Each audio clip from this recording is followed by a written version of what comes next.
जय राम जी के मित्रों, गीता अध्याय 2 श्लोक 59। विषया विनिवर्तन्ते निराहारस्य देहिनः रसवर्जं रसोप्यस्य परम दृष्ट्वा निवर्तते।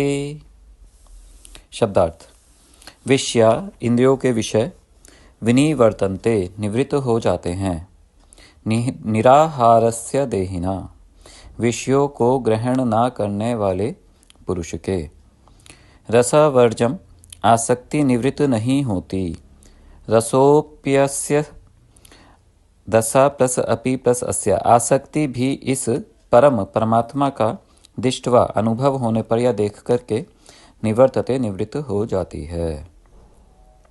पूरे श्लोक का अर्थ इस प्रकार से है: इंद्रियों के द्वारा विषयों को न ग्रहण करने वाले पुरुष के विषय तो निवृत्त हो जाते हैं, पर उनमें रहने वाली रस बुद्धि अर्थात आसक्ति निवृत्त नहीं होती, पर स्थित प्रज्ञा पुरुष की विषय आसक्ति भी परमात्मा का अनुभव होने पर निवृत्त हो जाती है।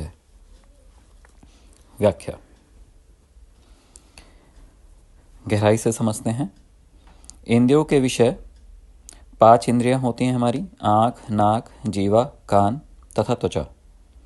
तो आँख का विषय क्या है? आँख क्या चाहती है? मन चाहता है और आँख के द्वारा वो सुंदर सुंदर रूपों के दर्शन करता है जहाँ पर उसकी आसक्ति होती है। तो आँख का विषय है रूप। नाक का विषय है गंध।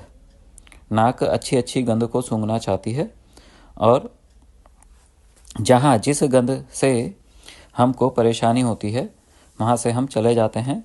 नाक हमारा वो गंध नहीं लेना चाहती, मन नहीं लेना चाहता। वास्तव में नाक तो उपकरण है, गोलक है। जीवा का विषय है रस या स्वाद। जहाँ पर हमारा को रस अच्छा लगता है या स्वाद अच्छा लगता है, वो वस्तु का हम टेस्ट लेना चाहते हैं, तो ये जीवा का विषय है। कान, सुंदर म्यूजिक हम सुनना चाहते हैं, अच्छी आवाज़ हम सुनना चाहते हैं, वो शब्द हम सुनना चाहते हैं जो हमारे को मन को अच्छा लगते हैं, स्तुति प्रशंसा हम खास तौर से सुनना चाहते हैं। तो ऐसे शब्द कान के विषय हैं, मन ही लेता है वो शब्द।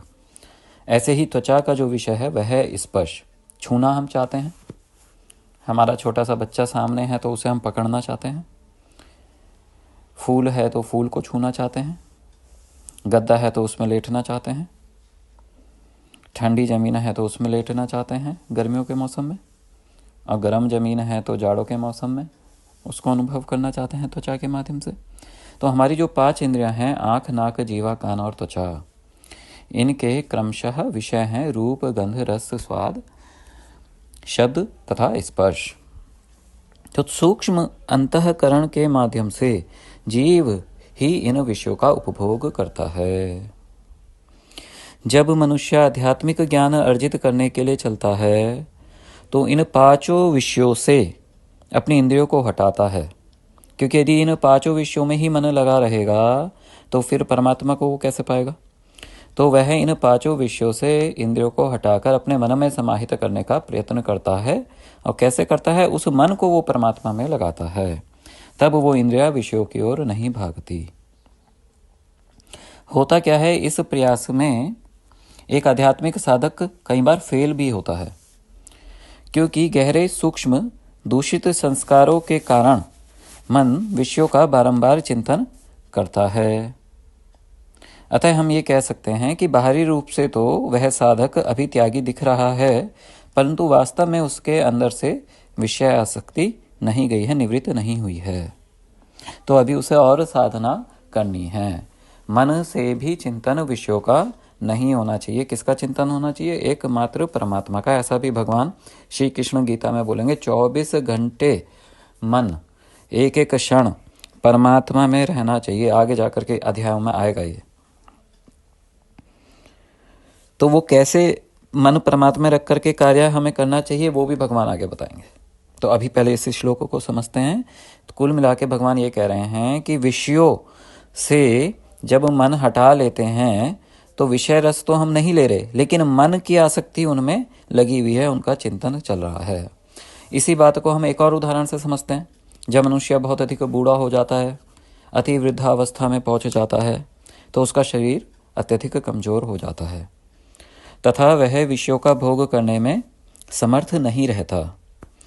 ऐसे में वह विषयों का भोग तो नहीं करता, परंतु मन ही मन सांसारिक विषयों का चिंतन उसका होता रहता है, क्योंकि संस्कार वैसे पड़ गए। जवानी में जो है उसने परमात्मा का अभ्यास नहीं किया, परमात्मा तत्व का अभ्यास नहीं किया। वास्तव में मन जो है विषय भोगों में लगाया हुआ था। कैसे लगाया हुआ था? हे भगवान तुम मुझे ये पुत्र दे दो, हे भगवान तुम मुझे ऐसा संपत्ति दे दो, मेरा ये नौकरी लग जाए, वो लग जाए। तो वास्तव में ध्येय परमात्मा नहीं था, वास्तव में ध्येय वो संपत्ति थी जिसके कारण हम परमात्मा को याद कर रहे थे। तो ऐसे लोग भक्त की श्रेणी में वास्तव में नहीं आते। तो इस प्रकार के दोनों ही लोग, एक अति वृद्धावस्था में गया जो मन से सांसारिक चिंतन कर रहा है, उसका अभ्यास उन्हीं सब वस्तु आदि का रहा है, और एक ऐसा साधक जो फेल हो रहा है, जवानी में है या बाल्यावस्था में भी हो सकता है या बड़ी अवस्था में भी हो सकता है, वो साधक है, उसका मन भी बार बार चला जाता है विषय आदि की ओर। तो जब ये लोग विषयों को ग्रहण नहीं करते लेकिन मन से तो आसक्ति नहीं गई है, तो मन से चिंतन होता रहता है।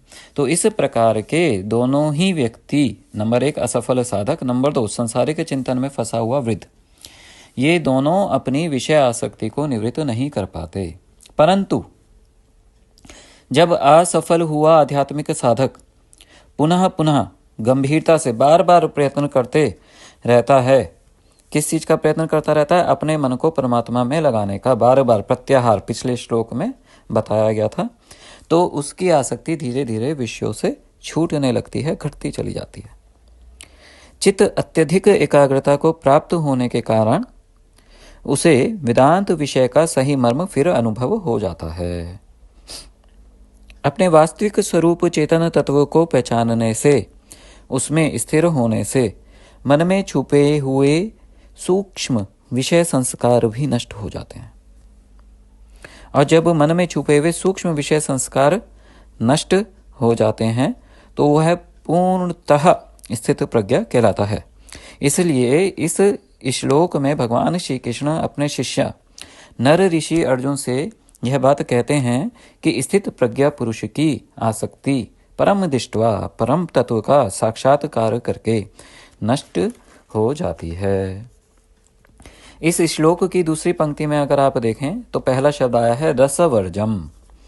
तो श्लोक में जो रस शब्द आया है, यहाँ रस राग या आसक्ति का वाचक है, विषयों के प्रति आसक्ति। विषयों में हमारे को रस मिलता है, आनंद आता है। यहाँ पे रस का अर्थ विषय आनंद से हमारे को लेना है। तो उस आनंद के प्रति हमारी आसक्ति होती है, इसलिए हम वो विषय भोग करना चाहते हैं।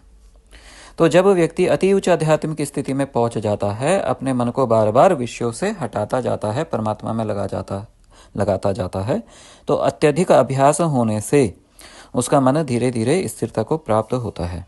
उसे अपनी ही चैतन्यता का बोध होता है और उसे यह समझ में आ जाता है, अहम एव तद ब्रह्म तत्व, मैं ही वह ब्रह्म तत्व हूँ।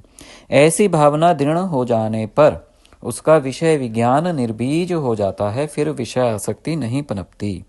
अभिप्राय यह है कि बिना आत्मज्ञान हुए राग या आसक्ति का मूलोच्छेद नहीं होता। अतः कैसे भी करके साधक को यथार्थ ज्ञान रूप बुद्धि की स्थिरता कर लेनी चाहिए, उसे तत्वज्ञान कैसे भी करके प्राप्त कर लेना चाहिए। इससे जुड़ा हुआ एक प्रकरण और भी है। एक तमिलनाडु में जगह है, उसका नाम है अरुणाचलम, तिरुवन्नामलई में है। तो वहाँ पर महर्षि रमण रहते थे, पूर्ण आत्मज्ञानी थे। यदि किसी को आत्म तत्व का विषय में अध्ययन करना है, के विषय में गंभीरता से अध्ययन करना है, तो महर्षि रमण को अवश्य पढ़ना चाहिए। वे एक महान संत हुए हैं। उनको पढ़कर, उनको समझकर आपकी बड़ी तेजी से उन्नति परम तत्व की ओर होगी। तो महर्षि रमण से एक स्त्री आकर के यह प्रश्न पूछती है कि मेरी जो दृष्टि है वो विषयों की ओर रहती है, इधर उधर मन लगा रहता है। अपने बच्चों के लिए कभी कुछ मांगती हूँ, अपने पोतों के लिए कभी कुछ मांगती हूँ, कभी स्वयं के लिए कुछ मांगती हूँ, तब कभी घर के लिए कुछ मांगती हूँ, कैसे ये जाएगी? तो फिर रमण महर्षि ये कहते हैं, परमात्मा का आप ध्यान करिए, अपने आप वो निवृत्त होगी। फिर वो स्त्री पूछती है, परमात्मा का ध्यान मैं कैसे करूं? तो वो महर्षि रमण बोलते हैं, विषयों से ध्यान हटाइए। फिर वो पूछती है, विषयों से कैसे ध्यान हटाऊं? तो महर्षि रमण बोलते हैं, परमात्मा का ध्यान करिए। फिर वो पूछती है, परमात्मा का ध्यान कैसे करूं? फिर महर्षि रमण ये उत्तर देते हैं कि विषयों से ध्यान हटाइए। तो वो औरत कहती है, आपने तो मुझे एक दूषित चक्र में फंसा दिया। तो महर्षि रमण कहते हैं, नहीं, मैंने आपको दूषित चक्र में नहीं फंसाया है। पहला स्टेप आपको लेना है कि आप विषयों से ध्यान हटाएं, परमात्मा में लगाएं। जब आप परमात्मा में लगाएंगे तो विषय आसक्ति घटेगी। लेकिन पूर्व संस्कार चूंकि गहरे हैं तो पुनः विषयों का आसक्ति के कारण मन उधर जाएगा, फिर उसको वापस परमात्मा में लगाएंगे, फिर से पुनः आसक्ति कम होगी।